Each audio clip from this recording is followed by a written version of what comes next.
Welcome. I'm Kinetic Symphony. I hunt down and report on weird and true mysterious stories, from glitches to the paranormal. Did you know you can support the channel by joining? Something to think about. Now onto the stories. Case file number 927, written by Ollie Outsider. Let There Be Darkness. I've spoken to about 5 other people about this, and I'm convinced it has to be some kind of warped phenomenon. Maybe there's an actual term for it, but I haven't been able to find it. Have you ever been going about your day, and the sun just kind of blinked? Sometimes I'll be in my room, looking away from the window, and for a millisecond, my whole room goes dark, like something flew in front of the sun. A friend of mine says sometimes he'll walk down the street, and the whole street will go dark for just a moment, a blink and you'll miss it. And it doesn't happen often, but when it does, it feels like the air kinda shifts, like something is different, but I can't quite put a finger on it. Anyways, I feel like maybe it could be some kind of mental phenomenon like déjà vu. I recently spoke to a friend from Australia, let's call him Eric. He mentioned he also has an experience where the sky goes black for him, like all the stars and the moon just kind of disappear for a moment. I've never experienced that, but I thought it was worth noting. I don't think it's a plane flying overhead. Now that I think of it, that doesn't make sense because of the way light diffuses.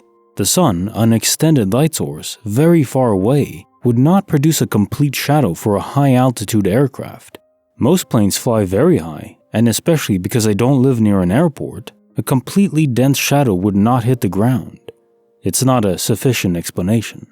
I'm talking dense enough to make everything within at least a mile's radius, by some accounts, look like night. Case notes for file 927.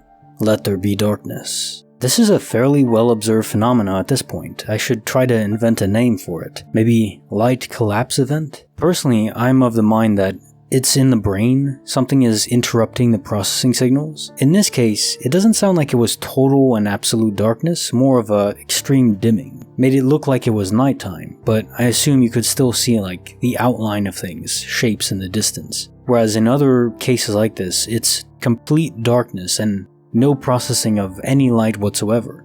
So maybe there's a gradient. Sometimes it can be absolute shut off of any processing of light signals, versus sometimes just a dimming, a diminishing of it. But what is the cause? Is there some kind of ongoing test by government or aliens? It is a bit creepy. Or is it related to the dead pixel of space-time? Case file number 928, written by Petra. The Eyes of Truth. This happened about 7 years ago, in 2015. I, a woman, was in the compartment of a Dutch train, together with 7 other unknown train passengers. The automatic interior door of the train, the door that connects one compartment to another, opened. A homeless, handsome-looking man around my age, I used to be 56 at the time, wanted to sell us a newspaper to make some extra money. Nobody was interested, until his eyes lingered on me in a strange way. He got down on his knees and asked me to marry him on the spot. The other train passengers chuckled. I asked this man why he proposed to me. His answer has haunted me for years, and to this day I still have no idea what his answer meant. He told me that I had the same eyes as him. My feelings said at that moment that he meant this symbolically. I told him in a nice way that I already had a boyfriend in my life. He turned and left the train compartment. Sometimes I think of if only I had followed him for more information. Case notes for file 928. The Eyes of Truth. A simple event, and I'm not sure exactly the meaning of it. Would it relate to the homeless man having a strong connection or bond with you?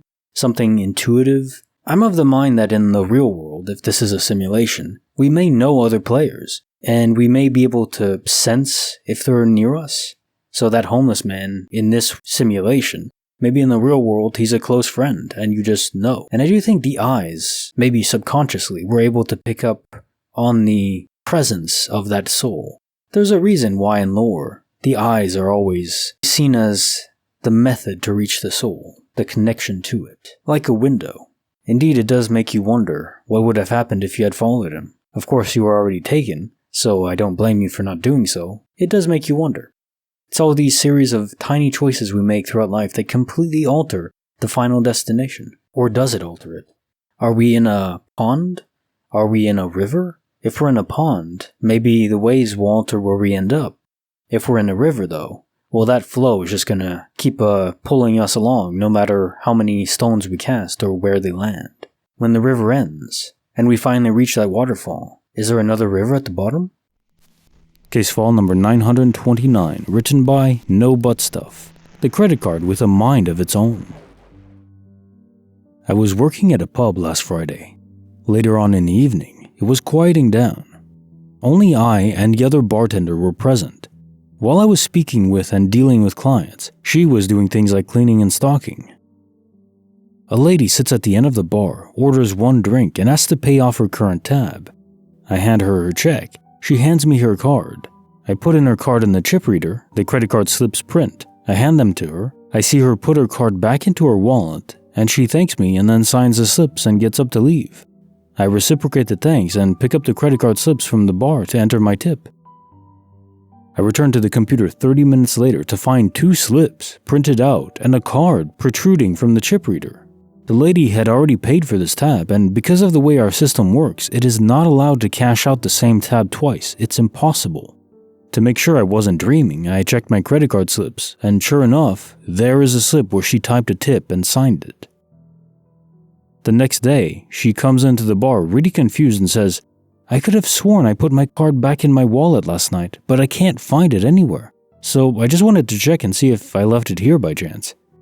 I explained to her that while I did have her card, I absolutely watched her put it back into her wallet, and we both kind of lost it a little for a second, unable to come up with an explanation.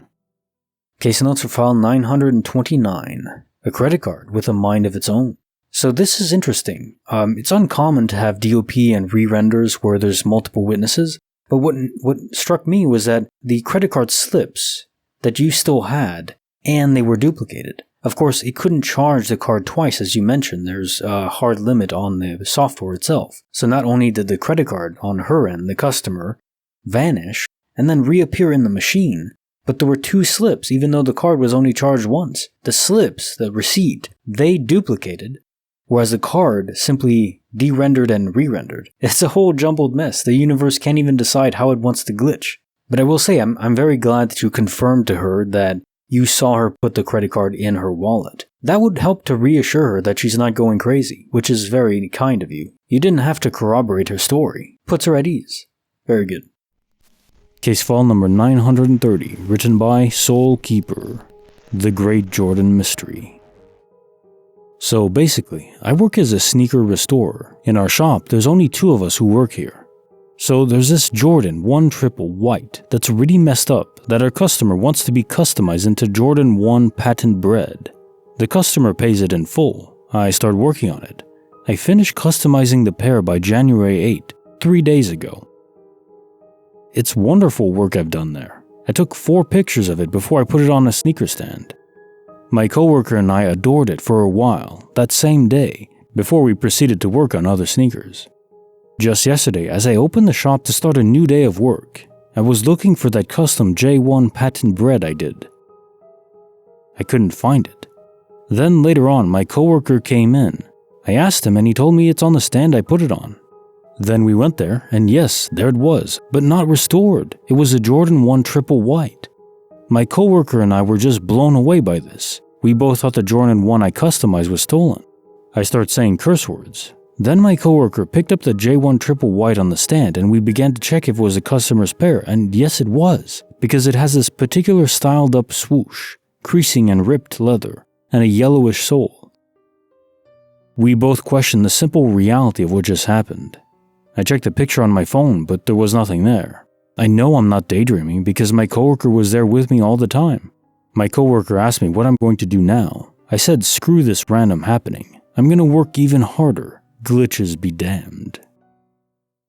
Case notes for file 930, The Great Jordan Mystery. You know, I have to say props to you for taking your job so seriously. Just one person taking their job seriously doesn't really change much, but if everyone does, even if it's a mundane job, not very important. You know what it reminds me of?